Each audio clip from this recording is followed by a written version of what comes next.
开始。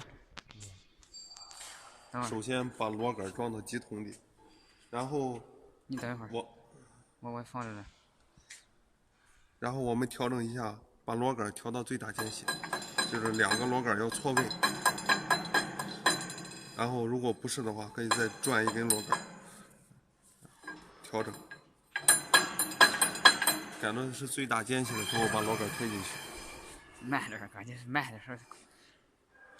一般其实可以根据这里来判断，这2个缺口的位置几乎在同一个位置的时候，就是这个螺杆的最大间隙。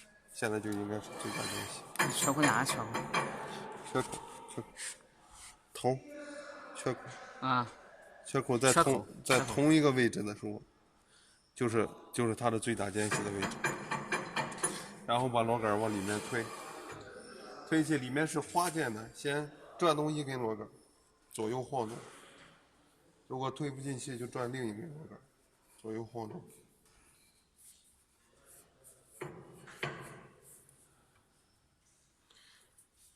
往同一个方向旋转都是。好，看进去了。然后调一下螺杆间隙，前面一只手摁住你左边的螺杆，然后这一只手拨右边的螺杆，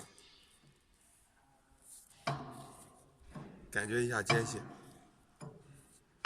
然后反过来，这只手再摁住左边螺杆，再拨右边，一样的。如果2个间隙不一样，把螺杆抽出来，哪一个间隙比较大，然后去垫螺杆的这一端，垫螺杆的头上啊，加铜片，抹点黄油，然后再塞进去。再塞进去。刚才给他表演一下垫螺杆吧。不用表演。然后你得表演一下这个量活动量间隙。间隙。2个螺杆前后活动的间隙保持一致，